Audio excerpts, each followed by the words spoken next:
Welcome students. இப்போ இந்த சம்ம பார்ப்போம். root of root 3 plus root 2 divided by root 3 minus root 2 equal to what ன்னு கேட்டிருக்காங்க. இந்த மாதிரி சம்ம கொடுத்தா நம்ம காம்ப்ளெக்ஸ் கான்ஜுகேட்டால மல்டிப்ளை பண்ணணும்.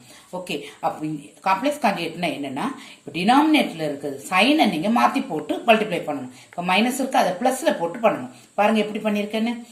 root of எழுதிட்டு root 3 plus root 2 divided by root 3 minus root 2 எழுதிட்டு into இதோட complex conjugate root 3 plus root 2 divided by root 3 plus root 2 போட்டுக்கோங்க. ஓகே, இங்க மைனஸ் இருக்கு அதே நம்பர் செய்து பிளஸ் போடுறீங்க, அவ்வளவுதான். ஓகே, நெக்ஸ்ட் இப்போ இந்த டேர்ம் 2 டைம்ஸ் இருக்கு. சோ ஸ்கொயர் பண்ணலாமா? So root 3 plus root 2 the whole square எழுதிக்கலாம். கீழே பாருங்க, இது a minus b, இது a plus b மாடல்ல இருக்கு. சோ நம்ம எப்படி எழுதலாம்? a square minus b square எழுதலாமா? அது மாதிரி இங்க எழுதிருக்கேன் பாருங்க, root 3 the whole square minus root 2 the whole square. இப்போ நான் ஸ்கொயர் ரூட்டை மேலையும் கீழுமே செப்பரேட் பண்ணி எழுதிக்கிட்டேன். சோ இங்க என்ன இருக்கு நம்மளுக்கு? root 3 plus root 2 the whole square divided by root of 3 minus 2.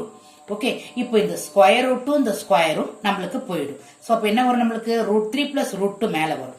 கீழே நம்மளுக்கு root of 3 minus 2 1 வரும். நம்மளுக்கு root of 1 என்ன? நம்மளுக்கு 1. சோ அதனால நம்மளுக்கு என்ன ஆன்சர் வரும்? root 3 plus root 2 தான் நம்மளோட answer. Okay students, educate to elevate.